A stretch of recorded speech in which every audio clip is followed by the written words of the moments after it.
Good morning and welcome to my YouTube channel. You guys, thank you so much for tuning in, for joining me.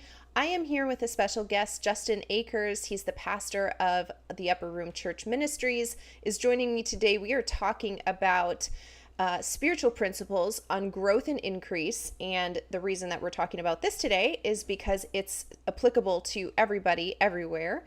And I wanted to kind of get a new groove going on my YouTube channel since I've changed the way that I'm doing coaching, since I've also started another business.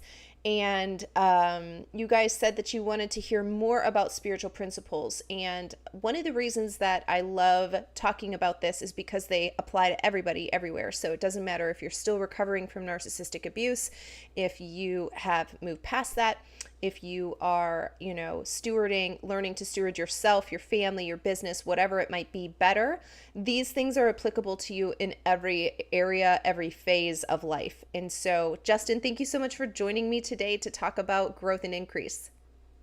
Thank you so much for having me. Yes, I'm so excited. So we were just chatting a little bit before we went live, and we were talking about the concept of starting where you're at. And this is something that that I feel like doesn't always get applied correctly because people don't take an actual true account of where they are. Especially if you've been taught something over and over and over in your life, it's easy to assume that you naturally have the authority already, or the understanding or the wisdom in an area, when that was actually somebody else's. You were just absorbing what they carried. So the concept of, first of all, judging rightly where you are beginning and learning to steward that place well first, before you move on and grow and get better at a certain area or craft or whatever it is that is going on. What you're a pastor, as I mentioned, as I introduced, you've been on this channel before. And we have a podcast together as well that's on your channel, just for everybody out there who is not already subscribed to Justin's channel. We do a podcast together at the end of the month, every Wednesday at the end of the month. But one of the things that we try to talk about is stuff that people can use, taking information that people can use and start doing it right now, regardless of your education, your background, your beliefs, anything like that, because spiritual principles transcend all of that.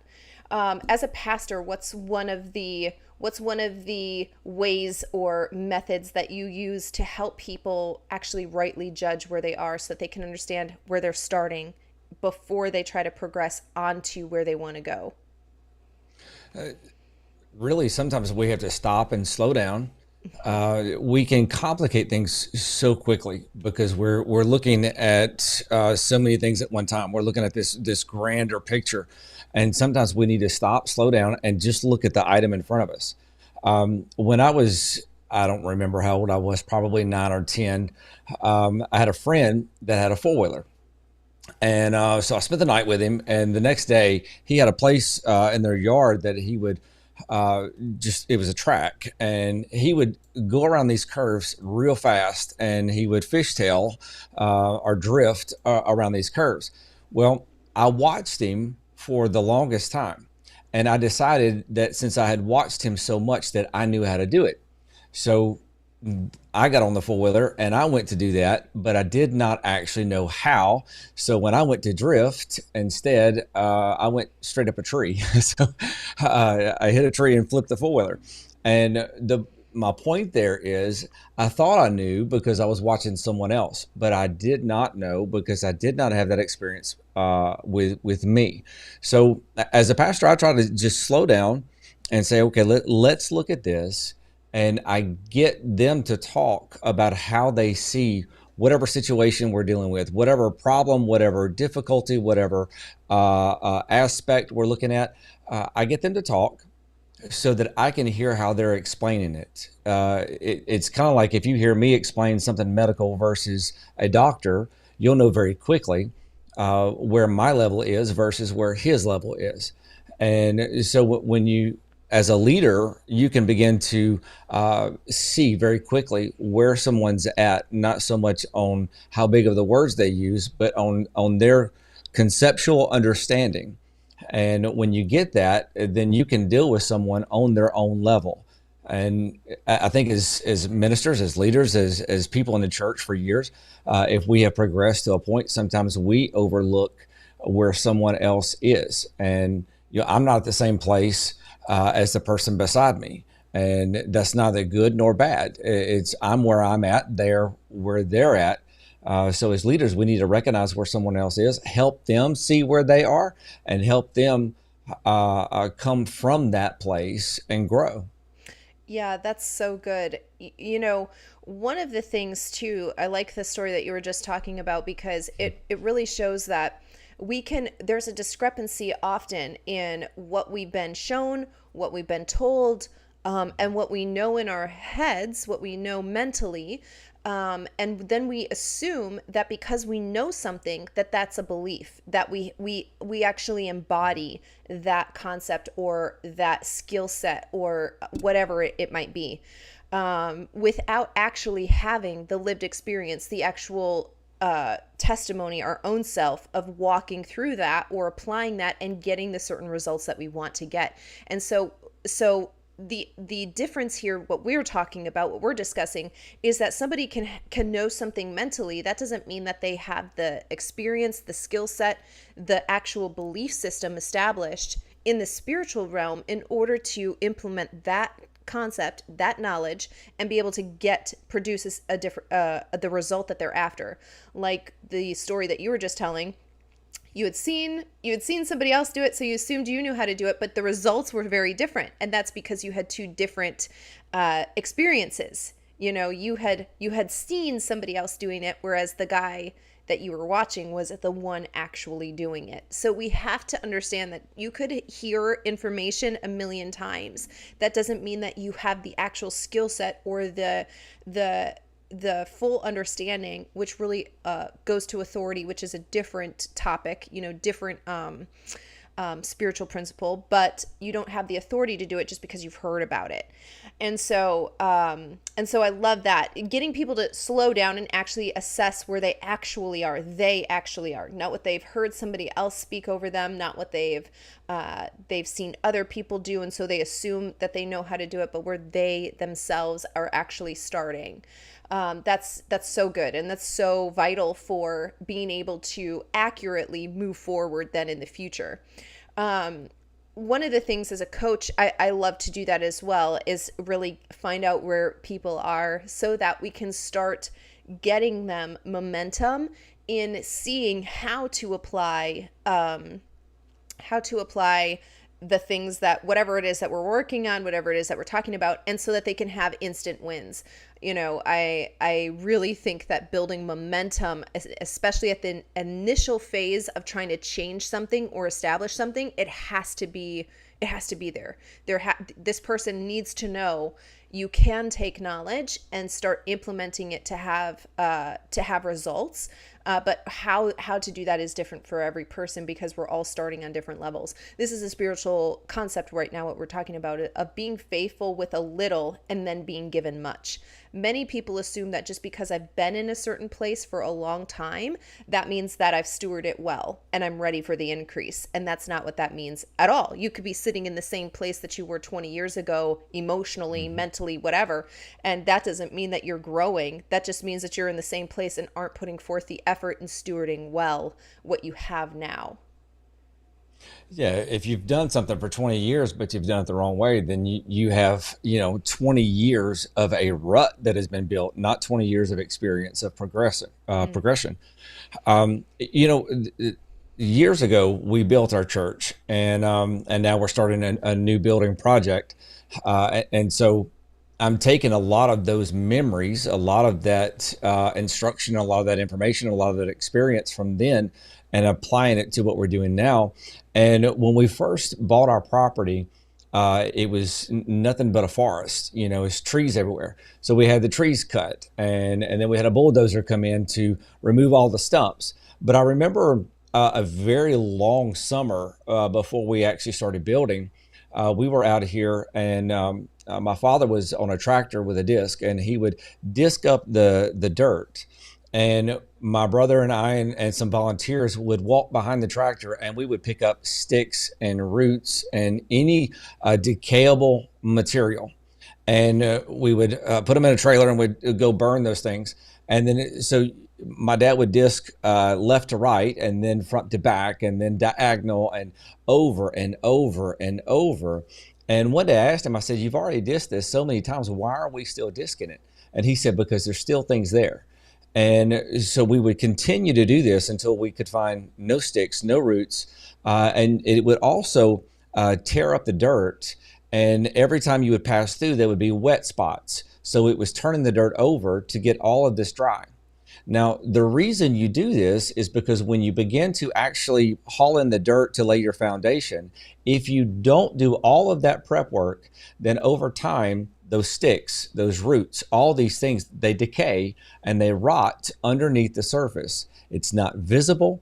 No one knows it's there until one day you have a crack in the foundation because there was a sinkhole where something was not removed earlier, and now it has caused a problem later. And my point there is we have to understand that you may be able to build something great, but if you haven't laid a foundation, then whatever you build is going to crumble. That's in relationships, that's in business, that's in your spiritual walk, that's in ministry, in whatever aspect of life. If the foundation is not right, then anything that you put on top of it is going to be wrong. And so we have to, in Isaiah chapter 28, it says in verse 9 and 10, "To whom will he teach knowledge, and to whom will he explain the message? Those who are weaned from the milk. For it is precept upon precept, line upon line, a little here and a little there."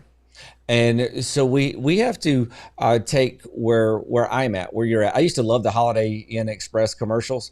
A guy was watching a surgery take place, and the surgeon was having a problem. So this guy just comes in, and he's like, "Well, here, I'll do it." And they said, "Oh, are you a doctor?" He says, "No, but I stayed at a Holiday Inn Express last night." And so we have this YouTube generation that we can watch something on YouTube, and now we know how to do it. I can be a doctor, I can be a nurse, I can be a contractor, I can be whatever I want to be because I watched a video on YouTube. And we can watch that video, and then we go to do it, and all of a sudden we realize that there is a lot that was not in that video. It doesn't play out like the video looked. And so I hear people talk all the time about spiritual concepts, and they will take one thing they heard in a sermon, and it's a godly principle, and it is real, and it is accurate, but they are not using it correctly because they do not have the understanding of how to apply this. For example, someone was going through a battle, and so they began to talk about being a king's kid, and how God defends the righteous, and God's coming to my aid, and all of these things. However, their life was so out of order that those principles were not able to be active in their life because literally they were shutting God out of every other aspect. But then when they got in trouble, they're like, "Okay, I'm a king's kid. Now God's going to come through." That's not how this works. The principles of God are based upon relationship. Now, they are universal in the fact that God sets a principle, and it's just like gravity. Whether you believe in gravity or not, it's there and it works. So the principles of God are universal in that respect. But if you do not lay that foundation, if you do not understand at the very core of applying the Word of God and the principles of God, it boils down to relationship. And right there, when we begin to have a relationship with the Lord, that's where our foundation lies, of just the innocence, the purity of just, God, it's me, it's you. We don't have to be theologians. We don't have to be brilliant. We don't have to be Ph.D.s. As much as I value all of those things, it comes down to the innocence of God. I'm a broken person. Can you fix me? I just want to know you. And then all of a sudden, that's that foundation being laid. And then God begins to reveal to us, line upon line, precept upon precept. We begin to see these principles of God, and then we begin to learn how to apply them. And so, no matter if you got saved yesterday, or if you've been teaching in church for 40 years, these principles are the same, and they can be applied to each person at whatever level they are. But you're right. The first thing we have to do is understand, am I at the Ph.D. level? Am I ready to perform a surgery myself, or am I still figuring out how to take my vitamins? And so we need to understand where we're at and take this personal assessment, and do not compare yourself to someone else. I love looking at other people's lives and being inspired. Matter of fact, I find inspiration regularly from the things that you do and the things that you accomplish. That inspires me. I don't compare me to you, but I look at what you do, and your faith walk that you live out day by day. That's inspirational. So we can be inspired by other people. We can look at someone who's accomplished great things and let it charge us. Uh, but don't compare yourself to anyone else. I'm not where Kent Christmas is. I have such a admirable respect for Kent Christmas, pastor of New Generation Church in Nashville. And so when I watch his sermons, I don't try to preach like Kent.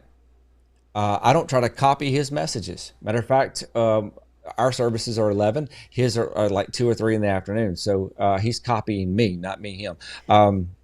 So, no, seriously, I love watching him, and I love his sincerity, his authenticity, and his boldness and his compassion. I love all this, but I can be inspired by that, but I don't compare myself to him.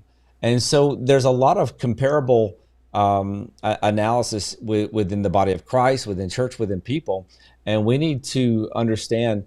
I need to stay in my lane. I need to stay right where I'm at, and I can be inspired by anyone and everyone around me, but I cannot compare myself to anyone. Yeah, that's so good. It talks about what you're speaking to, talks about the motivation and intention of what why you do what you do. Why do you listen to somebody else? Why are you reading certain books? Why are you watching certain channels on YouTube or whatever? It talks about the intention and the motivation behind it. And it also, I think, what we're talking about means being intentional to not skip steps. So something that I've seen in people is, let's say they've worked really hard in a certain area, like maybe they've grown a lot in being able to set boundaries, in being able to say no to people, to not let people take from them when they don't want to give. They've learned the power of saying no to things, way more than they say yes to things. That's amazing. But then they assume that because they've mastered this one area, it's now time to like move on into let's just say a new position at work, or a more serious dating relationship or whatever, without actually looking at how boundaries apply to other areas in their life. So spending habits or eating habits, or how they spend their time. These things didn't get mastered yet. So now they're saying, I got that. I'm moving on to apply this outside of me. I'm going into, the world, my community, my business, my church, whatever it is, and applying that principle, and I'm ready for the increase, when really the rest of their life didn't have that principle applied to it everywhere, and so they don't actually have authority in that. They're sickly in their body, they're unhealthy because they're overweight, they don't eat well, they don't steward their money well, they don't steward their time well, they're still watching junk on TV instead of using the time more productively or whatever. And it's a habit. These are habits that are behaviors that have formed over time, where where it isn't just once in a while. This is how they live their life. You're going to see people who think, okay, I've gotten it, I'm ready to move on. have exactly what you're talking about, where if you start building on it, it's going to start crumbling because they went over it one time. They plowed up the field one time and assumed that was good enough. We got all the things that need to be gotten, out of that area, and it's time to start building. People get impatient with the step, and so they want to move on, not realizing that your time is much better spent at stewarding the little, because the increase comes naturally. When you are who you are, like when you have actually built yourself, whenever you step into a role, whether that's again in business, in family, in relationships, wherever you are, when you step into that position, you are bringing the solid foundation, which is you. Your life is being moved into that area, and it automatically, that value is seen by others. It's able to be treated well and stewarded by others well, because you've set the foundation. You've set the foundation for your life now. And I think that's something that people overlook, assuming that they understand it in one area, and so then they've gotten it, when really there's other areas of their life that have to be shored up before they move on to expecting the increase coming from the outside. Internal, you have to build your internal world first, and then your internal world dictates what you see on the external world. I like the way you said it a while ago. They assume that they have authority over an area. I really like that terminology, because just because you had success in one thing does not mean you have authority over whatever that was. We can be so narrow focused to the one success, and because we had one success, we think we can, do anything. For example, you are a voice of authority with narcissistic abuse recovery. That did not come easy. That did not come cheap. You paid a dear, dear price for your authority in that area. But just because you are successful in one event does not mean that you have authority. What you've done is you took that and you begin to build and you begin to expand and you begin to, piece by piece, little by little, you begin to build the understanding first for yourself. And then as you begin to build your understanding for what you were dealing with, then you begin to get authority for yourself. And as you did that, then you are able to impart that authority or teach someone else how to come to that place of authority in their own life. In ministry, I do the same thing. I cannot bring somebody to a place of authority in their life that I haven't come to myself. And recently I went through several months of some of the most extreme warfare that I've ever been through, and I felt that breakthrough in a time of prayer in the Spirit. Now, you do not understand warfare until you've been in warfare. I've had people for years tell me all about how you beat warfare and how you beat the attack of the enemy and all this stuff. But I also knew that they had never fought the demons that I had fought. And so I just kind of brushed it off, excused their ignorance because they didn't understand. I've had some of those same people call me in the midst of horrible battles, broken, saying, I have no idea what's going on. And I'm like, this is the warfare. So recently I felt this breakthrough. I felt it shift. And then in a church service, I felt so much oppression on people. And I felt the Lord speak to me, you've already beat this. Now beat it for them. And at that moment, it was an understanding that the warfare that I had been fighting for months, yes, it was about me, but at the same time, no, it wasn't about me. It was partly about me, but it was so much more about those whom I govern over, those whom I lead. And with that understanding, I began to have the reality or the revelation of why the warfare was so severe, why it was so intense. And I began to declare that I have beat this warfare. I broke through, and this enemy does not have the right to attack those under my leadership. And so that right there is what I mean by this line upon line, this building the foundation to build something. If somebody just has some kind of breakthrough and then they want to go break through for everyone else, they're going to have an experience like the sons of Sceva. They're going to face an enemy that they can't beat because they're outside of their realm of authority. But every time we have that breakthrough, every time we lay that level of a foundation or raise those walls or whatever analogy you want to use, then we are actually gaining the authority in that area. Once we gain that authority in that area, the enemy can come, or life can happen, or any of these things, and it doesn't cause us to panic. It doesn't cause us to fret. We've been there, done that, and there's a saying.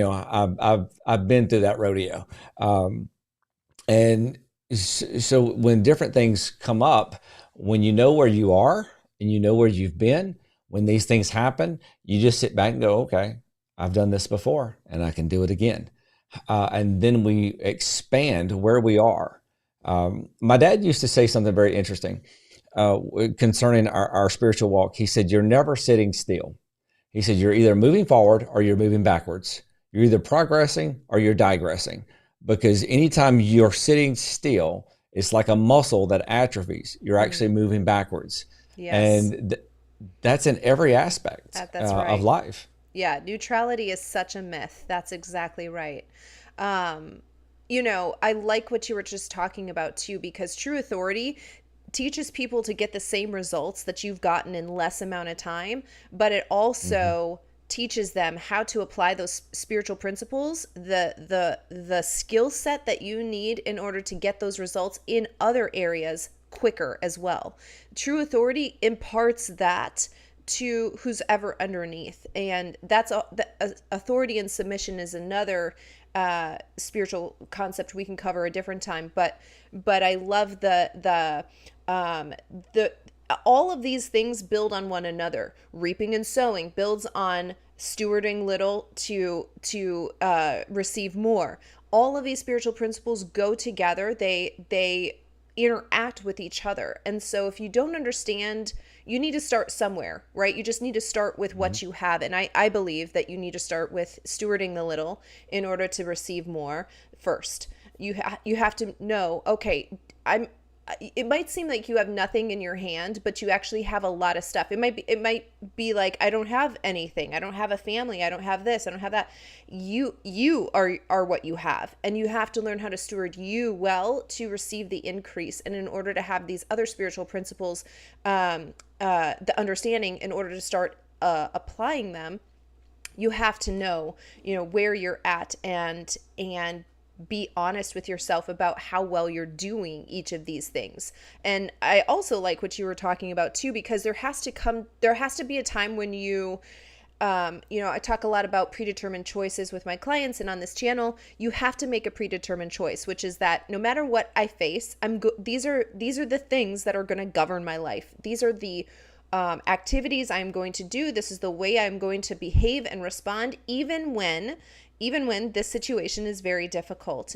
Specifically with narcissistic abuse, I teach people, like, you don't need to respond to every message that the narcissist sends you. Like, your predetermined choice needs to be, I'm not going to respond, for 15 minutes, for an hour, if it's not an emergency. I'm not going to let my first reaction be my response. I'm going to learn the difference to reacting and responding, and I'm going to choose to respond.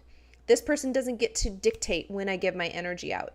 You have to make these predetermined choices where that's a predetermined choice governed by my emotions don't get the final say. I'm going to accept that this is how I'm feeling, but I don't need to act on those feelings. I'm not going to let them dictate the direction of my life and the speed and momentum my life has. So predetermined choices help us to understand that hey, no matter what happens, even if this is lonely, even if this is like longer than what I expected, I'm going to see this thing to the end. I'm going to actually learn how to do these things well so that when the increase comes, it has a foundation to actually be built upon. There's a story that Jesus told in the Bible where it says, which one of you, before he would make a tower, would sit down to actually count what would be required to build this tower. Otherwise, you start building a tower, you're not able to finish it, and everybody stands around and mocks you. Oh, he started building a tower and he wasn't able to finish it. And this happens so often unnecessarily, simply because we didn't take a true account of where we are. It's not, and there's like counterfeit of all of this stuff. It's counterfeit faith to say, I don't need to take care of my body because, the blood of Jesus and all these things, which is absolutely true. The word also says that it's the temple. It's the Lord's temple, so you have to partner with the spiritual principles. Just because they exist doesn't mean that they're just given to you automatically.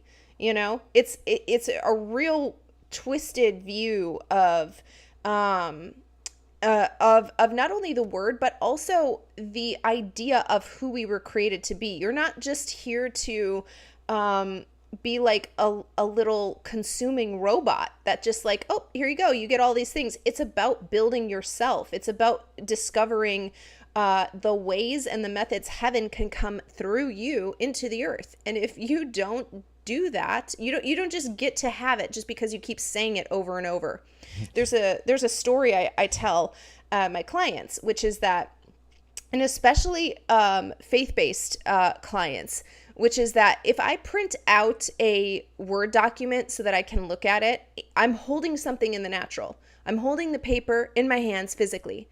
If I see a typo on my paper, I can declare over that thing. I can command that thing to change. I can put notes all over my house that this typo will get changed and it will be different. I will see something different. Amen. And yet that typo is not going to change until I fix the input. I need to go back to the source and find out where I'm getting off and change it there, and then it will naturally, I can print it off 10 million times and have the same result because I've changed the input. Every single copy I make from then on out, it will be correct. There is no typo anymore because I changed the input. And so this is the way that I explain it to my clients. You can understand it. I know that this typo shouldn't exist. I know that I should have a correct piece of paper with no grammar mistakes, all the things, dress right, everything ready to go on this paper. And I can command it, demand it. I can declare over it all day. And if I don't understand how the input works, if I don't understand spiritual principles, they're the input, okay? If you don't understand them, then it doesn't matter. You can recite them, declare them, shout them, all the things, and it's never going to change what the results that you're seeing and the results that you're seeking. Yeah, and this is something that is a prevalent problem in every aspect of life. It goes to skipping steps. It goes to not understanding the process. If you really want to get down to it, it comes to alignment. So I was talking to someone one day, and they were trying to lose weight, and they said that they were following a program, and they said it just don't work. I've been doing this program for 6 weeks, and I have not lost a pound.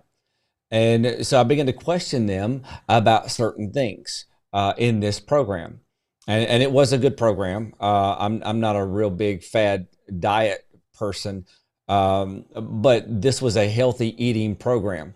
And so I began to ask them, where they were following. And there were certain points of this program. They said, well, I don't do that because I don't need that. And then I would come to another one. Well, I don't do that because but I'm doing this, this, and this. So out of the 5 or 6 steps that were in this program, they were doing 3. And so they weren't doing the whole thing. They were doing the parts that they didn't mind doing. So you're talking about this hyper faith of God's the healer, so I can be healed. It doesn't matter. Well, there's a process of alignment. So yeah, Jesus or God told Peter, it's not what goes in that defiles the body, it's what comes out. So we can take that out of context and say, well, God doesn't care what we eat. We can eat whatever, and heal our bodies. That's not what he was saying. He was actually addressing a religious paradigm with Peter. So if you take that concept out of the context in which it was given, then I mean you're going to have a little Debbie diet and complain that it doesn't work because you've missed the concept of the principle. Mm. And so when we get down to the heart of the principle and stop trying to skip steps, stop trying to jump where we're not at.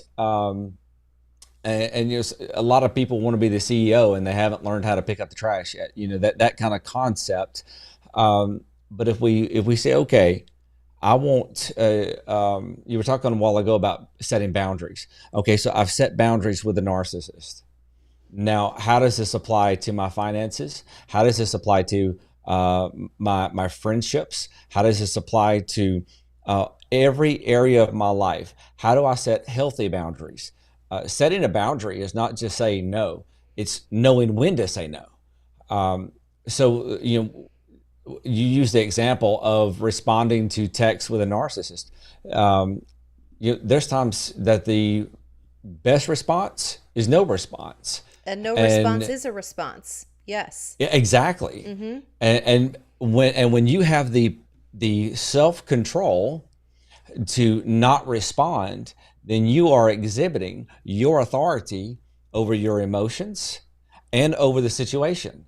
And so we need to understand that sometimes the best response is no response. Sometimes a response on our time is the best response. There's times that I've had people call meetings with me, and they will change the meeting multiple times, and then they try to set it on their time, and I won't do it. I will stop and say no.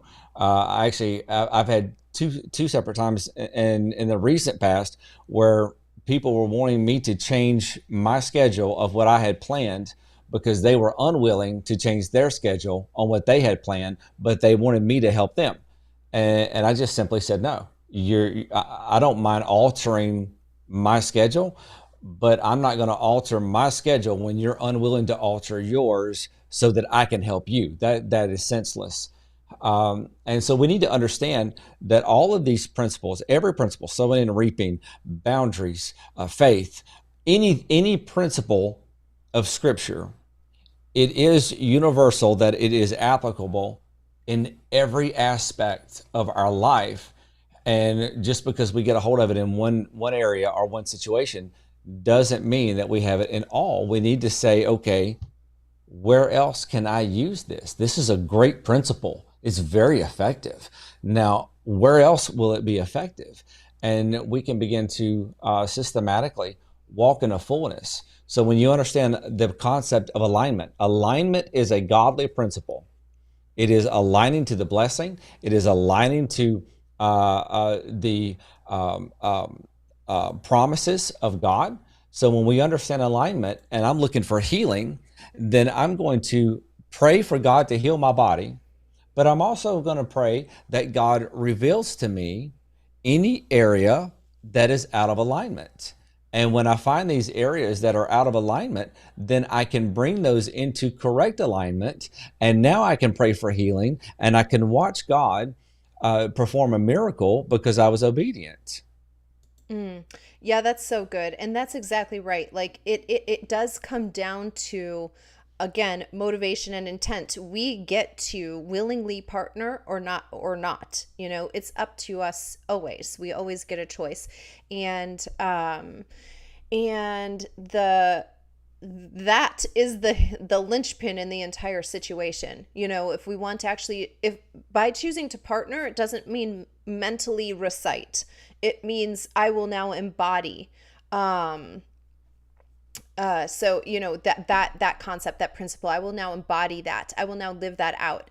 And again, that is first about you, always about you first. Boundaries are for you first. And if you don't understand the the reason why these concepts exist, the reason why these spiritual principles exist, then you always miss the ability to apply them and apply them correctly. Boundaries aren't for other people, they're for you. And Hmm. most people have a hard time saying no to themselves, and so therefore it's hard to say no to other people. Whatever is internal, it always is made manifest. The hidden is always revealed. The non-conscious always becomes conscious. So the whatever's in there is actually what you believe. And I talk a lot about behavior following beliefs, because whatever you say, you can know the right answer, but that doesn't mean you actually know how to do the right answer. And talk is cheap. All of those types of sayings come from the understanding that what somebody actually believes comes out of them in their behavior. Hmm. I kind of want to progress a little bit here on this concept of knowing where you're starting and applying that to yourself and applying that to wherever you're starting at, wherever you are, applying it there, to understanding that you're one of many in that you're interacting with, right? Like there's a lot of other people on your level, even if it feels like it's very lonely, like it's very isolated. There's actually other people there, and if you can try to understand how people are receiving or perceiving you, you'll be able to master that level so that you can progress to the next one. In other words, it's up to me to make sure that my knowledge, if I'm in a place of authority, it's my responsibility to package the knowledge, the principles, the understanding in a way that the person who's underneath me can receive from me, because that is not only how I maintain my position of authority by duplicating myself, but it is also how the person on that level, uh, uh, everything is reaping and sowing. So it is also how my value is received by that person, which then increases my value to go to the next level.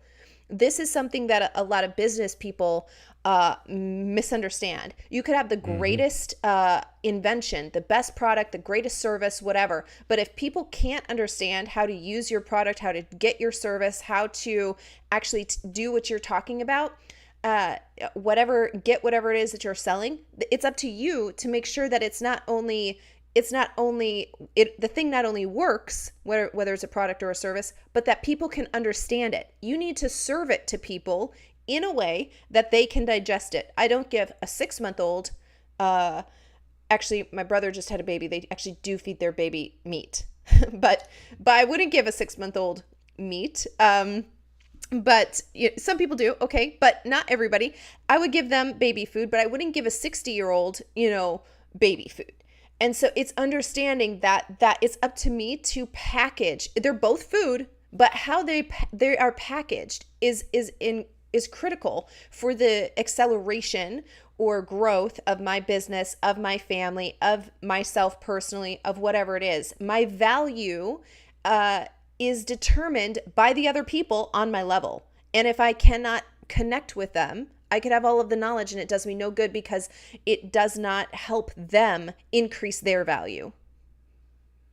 Okay, so your brother gives his baby meat, but he Yeah, doesn't lay down an 8 ounce steak in front of him and put a knife on the plate and say, "There, son, have at it." true.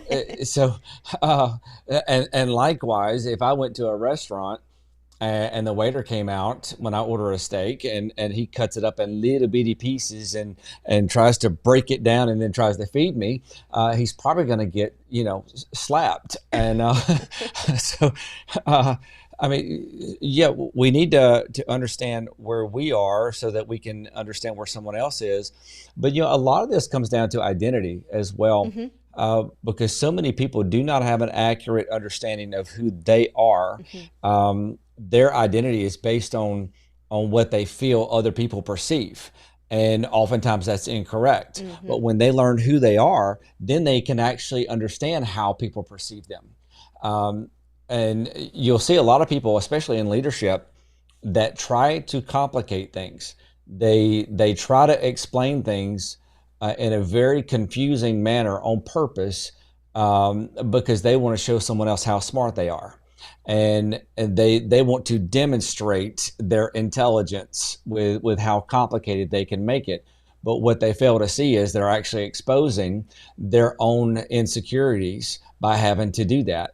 Some of the most brilliant people I've seen were able to explain things in such a digestible way. I'm just extreme concepts, but they were able to break it down so simply and explain it just like it was, just layman's terms. And it's because they knew who they were. Mm-hmm. They had nothing to prove. Mm-hmm. They weren't trying to prove something. They were trying to help someone.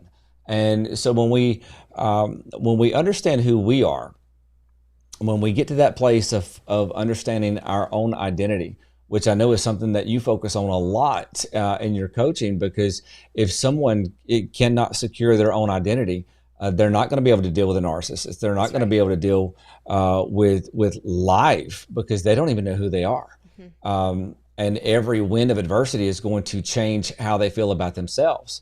But when someone begins to learn who they are, then all of a sudden this is who I am, no matter what happens. No matter if somebody likes me, doesn't like me, this is just who I am. For example, when I preach, I'm not brief. So, so when I look at that, I can critique myself. I can say, okay, this needs to be altered or changed. But ultimately, when I step up behind that pulpit, I'm not trying to be brief and I'm not trying to be long. There is a message that I want to get out. And if that message comes out in 20 minutes and it's digestible, it's understandable, and it's accurate, then by all means, man, let's do it in 20 minutes. But if that takes me an hour or an hour 15, then so be it. I'm not. My concern is not on the time limit. My concern is on the message, and it's because now when I first started ministering, it wasn't like that. When I first started ministering, everything was about timing. So it has to be at least this long, but it can't be any longer than this, and it's got to fit in this little box, and all of that stuff. But the more I began to find my identity as a pastor, as a preacher, the more confident I got in understanding that if God gives me a message, I need to deliver that message. And if that's 5 minutes, great. If it's 50, great. And that applies to every aspect of life. So we need to understand who we are. And a while ago, you mentioned recognizing what we have. So often we miss what is right in front of our eyes. In December, you sent me a prayer that you had you spent time praying for myself and for my wife, and which I will never be able to tell you how much I appreciate that. My gratitude for you doing that. When you were praying, there was so much you said in that prayer. But one thing you said was everything you need, you already have. And I can not tell you how many times that has just rung in my ears over these last 7 months. I can just hear you saying that everything you need, you already have. And so many times we think I need this and I need that and I need this and I need that. We're constantly looking for something else that we need because it's going to fix the problem, and we fail to see what we already have. And by the time we get years down the road, all we have is a storage bin filled of stuff that we never used because we never understood the value of what was already there. When the prophet Elisha came into a town, a woman came out to him and said, "Creditors are about to take everything I have. I need your help." And Elisha said, "What do you have?" And she said, "I don't have anything." And he said, "What do you have?" And she said, all I have is a little bit of oil. And he said, great. And he told her to go back home and get all the empty vessels that she could and begin to pour that little bit of oil into those vessels. By the time it was done, she had filled up every vessel. She actually sent her kids down to borrow vessels from other people, and she was able to sell all of that oil and pay all of her debts off. But it started with recognizing, what do I have? And then being obedient to the impossible command that God gave. So recognize what we have, recognize who we are two foundational principles in every walk of life. Yeah, that is so good. And by the way, that's true of everybody. Everybody already has what they need. That it's already in you. What you see, again, your internal world reflects your outer world. Until you see yourself as valuable, other people will not see you as valuable. Not in the scale that you need in order to actually make a difference, make an impact. Until you see that for yourself, every single thing that you see in the natural is a reflection of what is already stewarded well internally. The concept of stewarding the little, it's cleaning out the junk that's in your basement in the natural, but that's inside. So cleaning that out, all of that junk that you don't need, that isn't serving you, it's being able to do that regularly and in every area, not just with your thoughts, which is, primarily where I start with coaching, but also with, hey, this relationship doesn't serve me anymore. This one was useful to me, but now it isn't anymore. This was just for a season.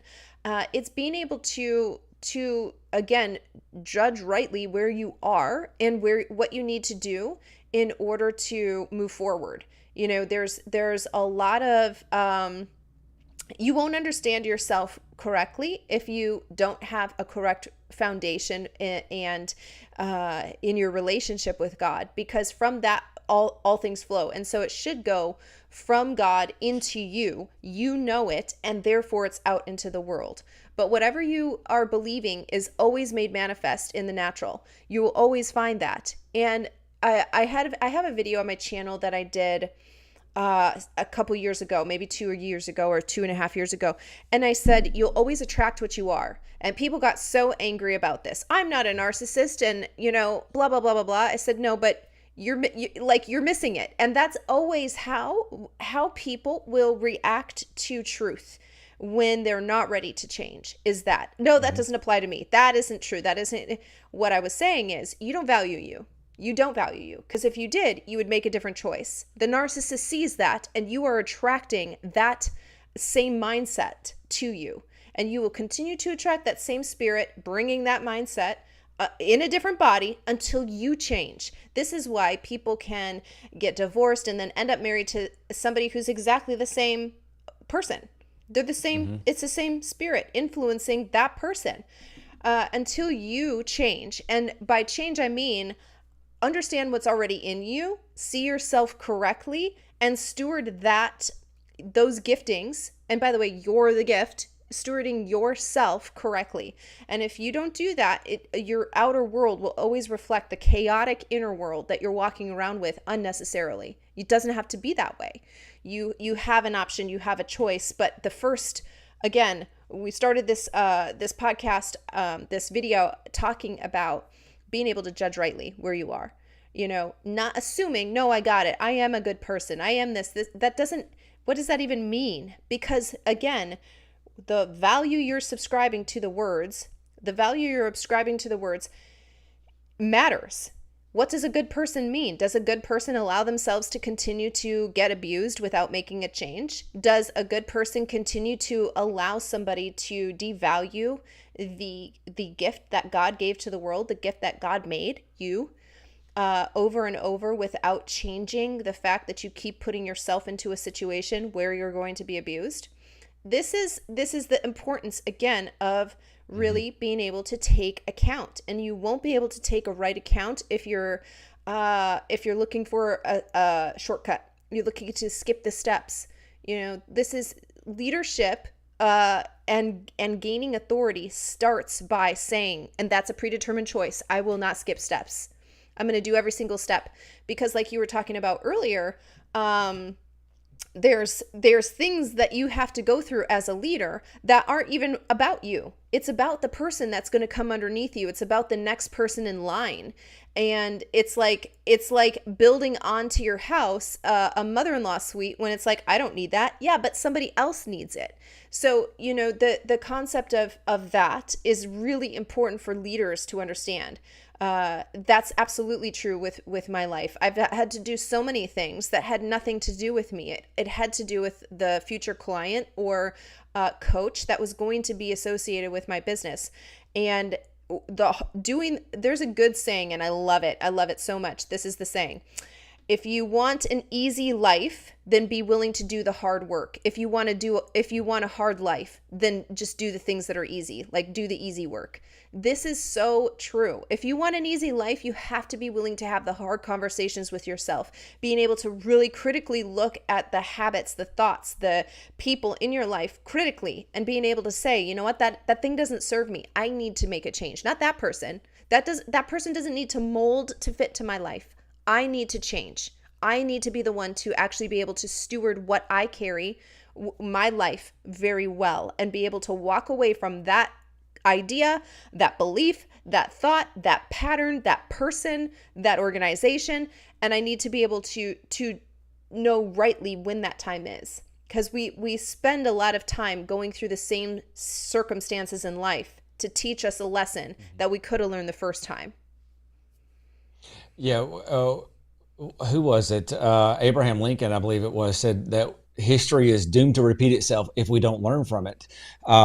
So we need to be able to examine situations. We need to be able to examine ourselves.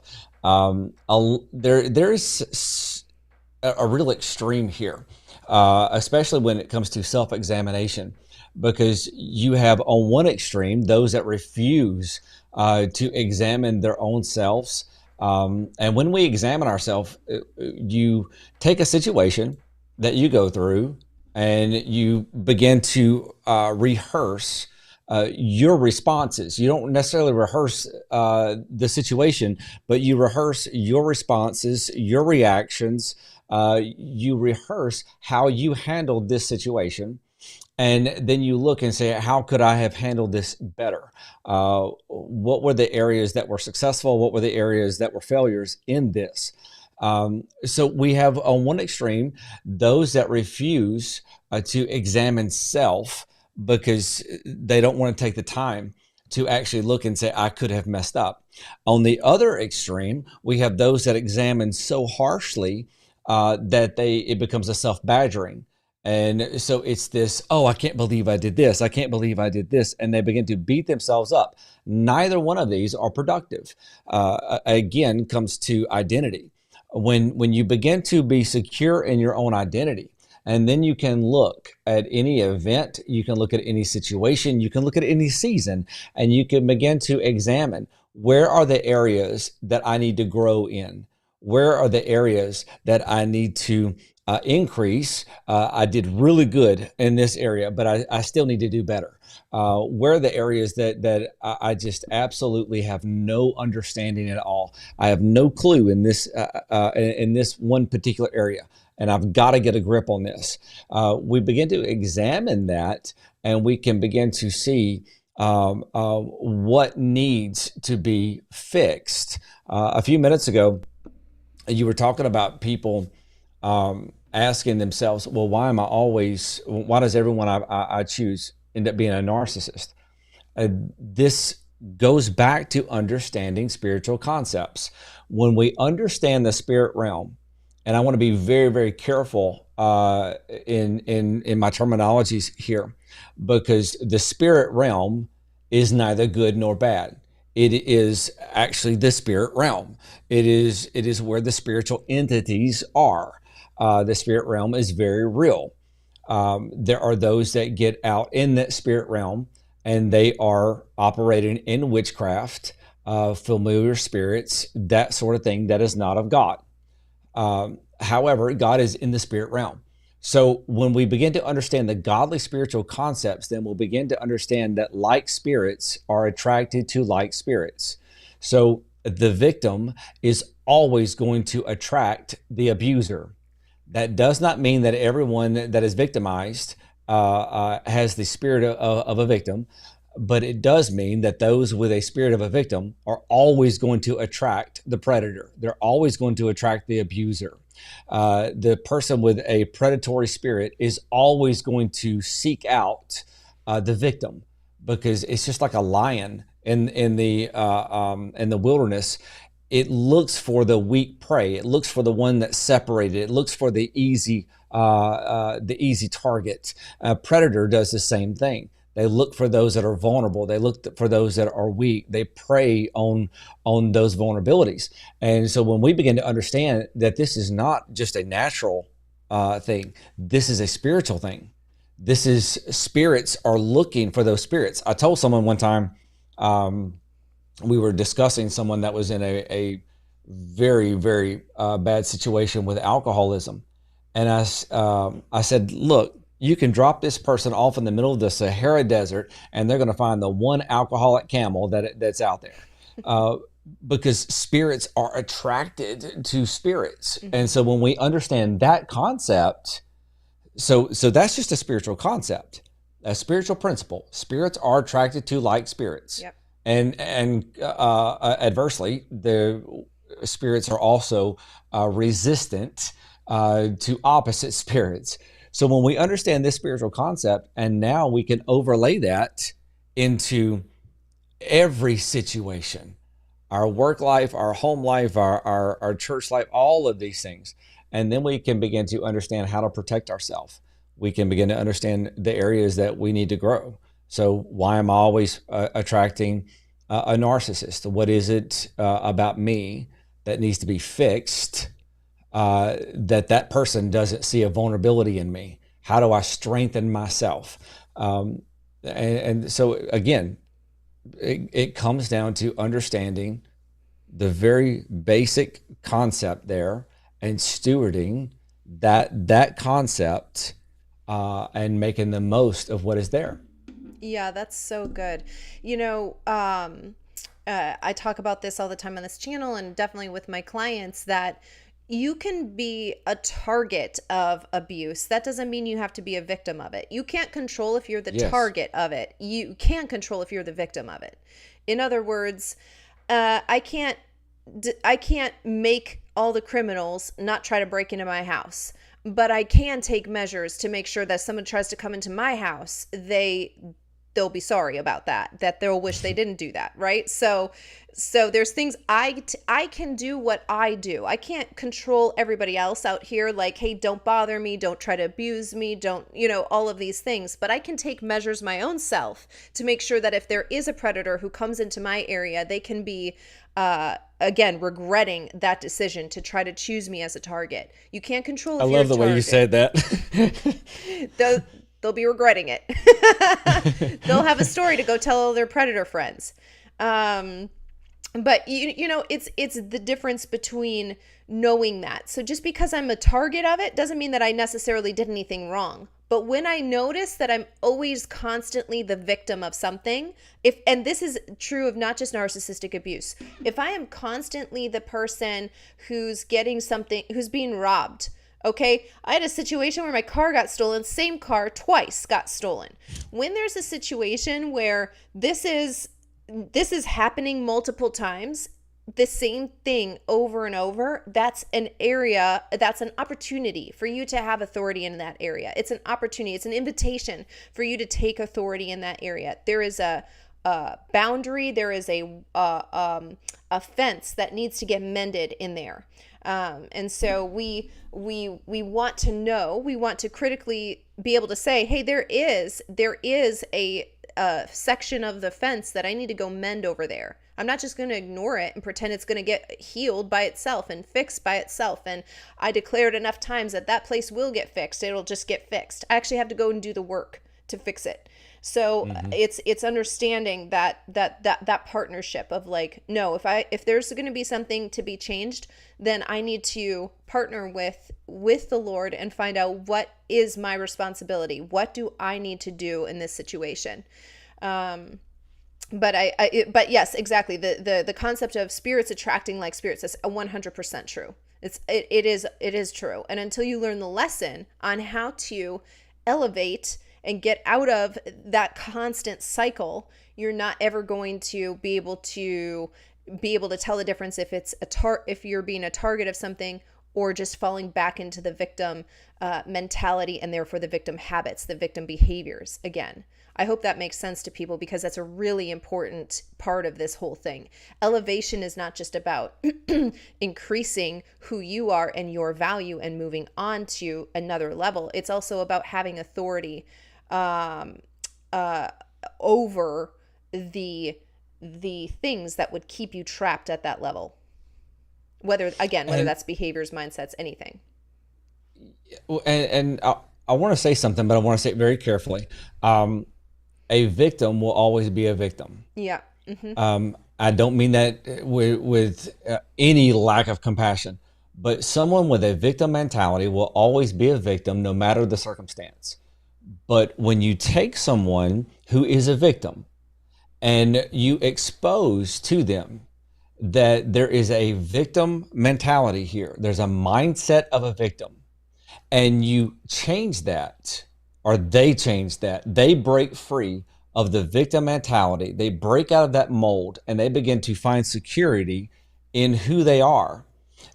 They have been set free from being the victim no matter whatever happens. No matter Yes. I saw where someone commented earlier that narcissists don't change. Okay, great. And I agree. The narcissist doesn't change, Yep. That's but right. you can. That's right. And that's where we've got to get to. You say that about narcissists, and I say that about Jezebels. A Jezebel Same, doesn't same. change. Yeah. Same. Mm-hmm. But I don't have to be an Ahab, you know. Mm-hmm. Come on. Uh, and this is where we've got to get to, is the understanding that I am responsible for me, but I don't want to stay where I'm at. I mean, I look through my life, and I've progressed in so many areas and in so many ways. Um, I don't want to stay where I'm at right now. There's so much more. I mean, you've been just take your YouTube channel. You've been on YouTube for 3-4 years now, and or longer than that. I lost track. But anyway, No, I think 3 years. I think you're right. 3.5. so your channel is not going to stay where it was. Your channel's constantly growing. And it's not about those numbers. It's about the influence. It's about what that indicates. That's what's growing. And so we need to understand that none of us need to stay where we're at. If there's anything that is a pattern, if there's anything that is a cycle, then we need to find out what's causing this cycle. Why is this cycle repeating? Why am I still going through this same situation? I don't want to go around the wilderness for 40 years. I want to go into my promised land. So, what is it that is preventing me from crossing that threshold? What is it that is keeping me in this? You've seen those things where you have the pony and he's tied Yeah. to a pole. Yeah. That's kind of what it's like. We're going on a horse ride, but we're just going in a circle. Uh, Yeah. I, Yeah. I want to cut the rope and get out. Mm, exactly. Hey, I just want to address something. Somebody had just commented about the victim triangle. I actually did a video specifically addressing the victim triangle and how to get out of that and create your own new triangle. Um, but but anyway, you don't have to stay where you are. And neutrality is such a myth. If you think that you're just existing, not anything's changing, things are changing, and it's degrading, it's devolving in a way that by the time you notice it, you're going to be it's the leak that is happening in the basement that you don't even know about is ruining the foundation, and by the time you find out about it, it's going to cost way more to fix it than if you had noticed it, when it first started. This is what happens when we think, oh, things are going good here, where there is no set standard, there is no goal. There's that's a spiritual principle two, the one with the lack of vision. This has to be implemented. There always has to be a direction that we want to head and a goal that we want to achieve, it no matter what level we're at. It's not like, oh, I met a goal and now I'm done. It's like that goal was unto something. Achieving that thing was unto something. And you have to know why we're doing the next step. Because getting free from narcissistic abuse, being not a victim, isn't the goal. That isn't the goal. That's the neutral foundation that you can start building upon now.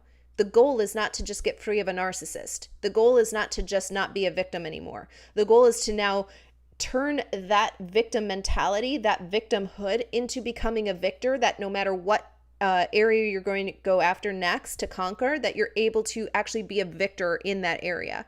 So it's important to know usually the thing that you're going after in the beginning is amazing, and that's great because you have to have goals, like I just said, but you have to know that that's unto something. Now, what are you going to do with it?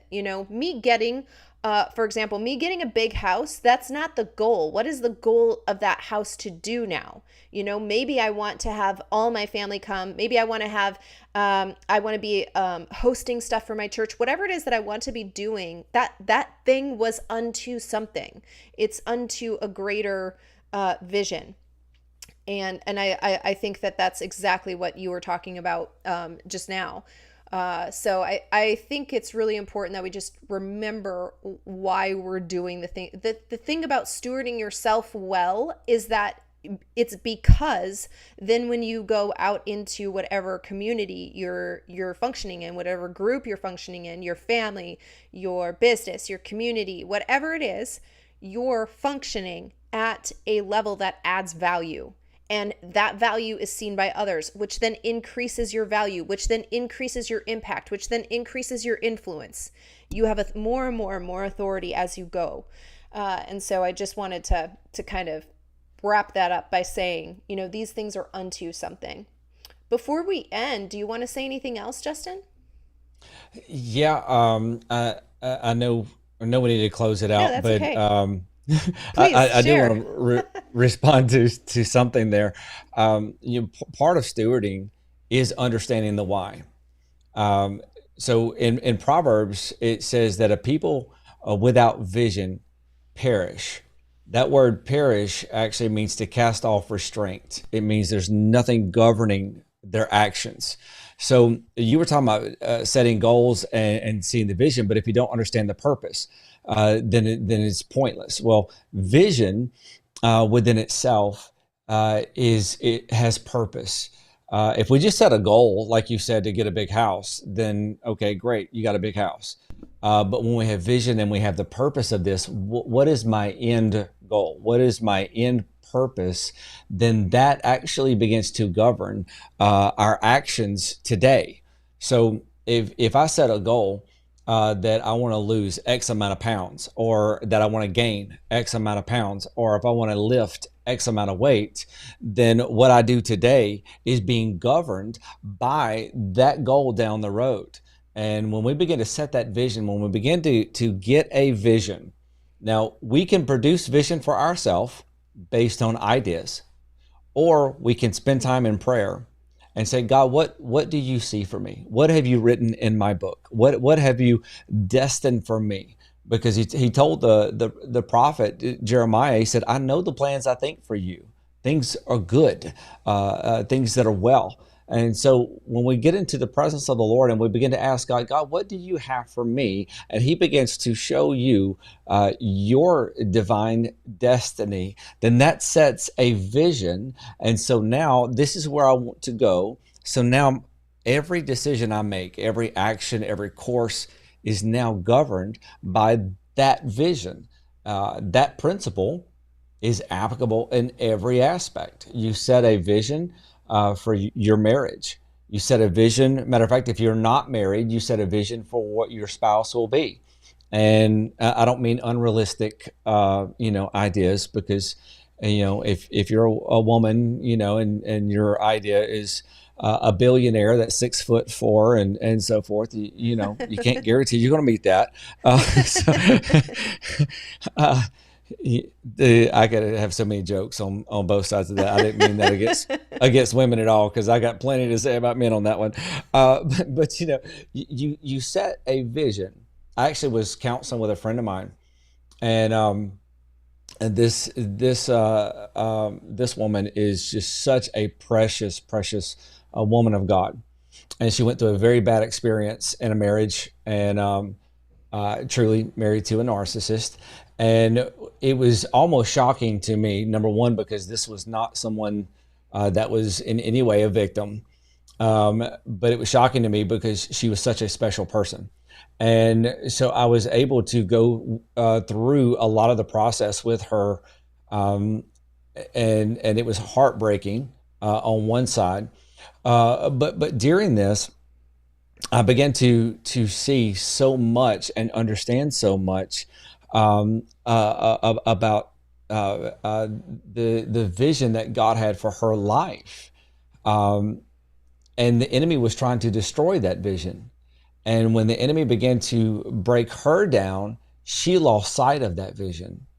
And so all of a sudden, it was like life is chaos. Life is just going in circles. And my point there is, we need to understand that when we spend time with the Lord and we get that vision, we know the plan that He thinks toward us, that's where we're going. And we make up our mind, nothing's going to stop me from getting there. And I let that govern my day to day actions. Yeah, that's so good. And vision by itself is ever increasing as well. You might not see the entire path, you might not see the entire picture that, or the structure that you're going to build, but taking the first step is the way to also increase what you were given with your vision. When you act on what you have been given, when you steward well the little that you have, you will be given more. You will be given an increase. And yeah, absolutely. You have to be able to sit quiet, which is what you had said at the beginning. Slow down, sit quiet, and actually be able to take a right account of what is happening. Where am I? Where do I want to go? Because you're exactly right. The dreams get stolen when you get caught up into these cycles, and especially when there's abuse. You can't dream. You're trying to just survive. There's no thinking about, oh, I can't wait for this, great big goal to be reached. There is none of that, because the dreams got stolen in this vortex of abuse that you're sitting in. But it's understanding that when I stop and take account, hey, my dream account is empty. I don't dream anymore. I don't plan things anymore. I don't have vision for what my future is going to look like. When you can actually see that, you can start stewarding those places well, so that you can start pressing into those areas. Hey, I need to get a vision. Like, what am I going to do with my life? Is my life going to look like this forever? Am I going to spend the rest of my life having these cycles, or do I want something different? So taking Hmm. a right account of where you are, the vision also increases when you steward what you have. Absolutely. Yeah. Um, I'm I just want to encourage everyone, and in your life, examine the areas of your life that you're not happy with, that you're not pleased with. A moment ago, I was sharing the story about my friend, and I had a moment of just my mind went blank, because I was trying to multitask there. But when I was talking to her during this process, and long after the divorce, and getting her life back in order, she was being healed. And at one point, she said, "I really want this godly marriage. I want this." And I told her, I said, "Get a notebook and make a list of everything you desire in a husband."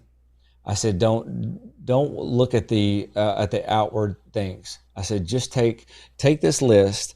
It's not about the bank account. It's not about the color of hair. It's not about the physical attributes. I said, write down the spiritual attributes that you want in a husband. Let that be the foundation, and then add, what all the other things. But I said, make that spiritual list and set that as your vision, and begin to pray. God, give me a man that does this. Give me a man that will be the head of his home. Give me a man that will love you more than me. Give me a man that will be a man of integrity and honor, that I don't have to worry about going behind my back, that I don't have to worry about lying to me. God, give me a man that will spiritually lead those around him. I told her to make this list as a vision.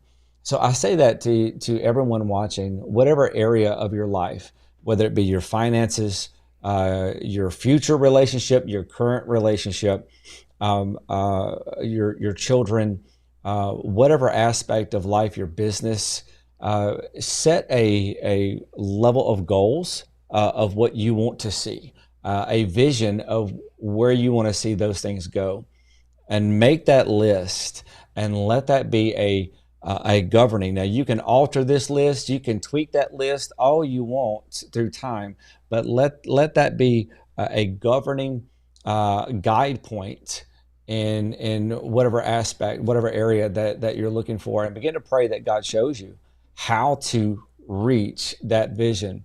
And when you get there, set another one. When you get there, set another one. But let that be a governing factor.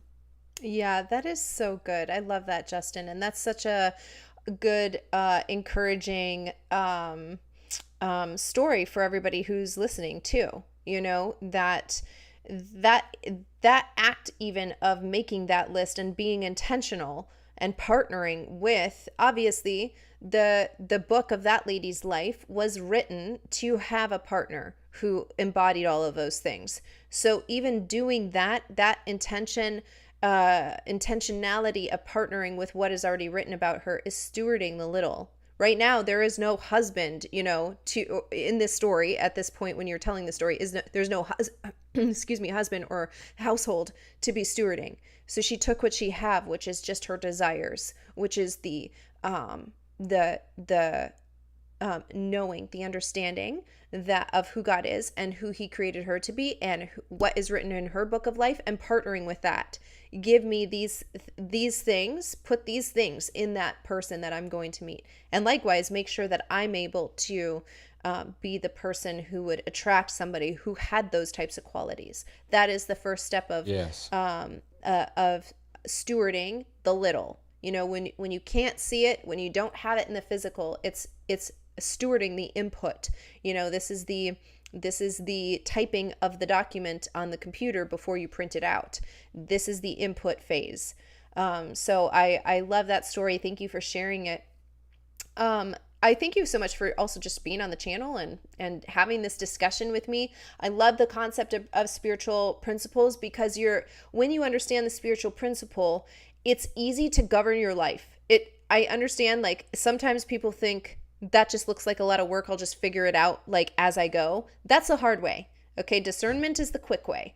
And being able to steward spiritual principles is the easy way to know where you are right now and be able to reach the level that you want to be at next. And that's how you ultimately gain momentum to be and have the life that you want to be living. So I love spiritual principles because it's the easiest. If I understand one, then I can understand, okay, here's how I'm gonna apply it this area, but here's how I can also apply that in this area. Because there's no area of life that a spiritual principle doesn't apply to, which is why I love them.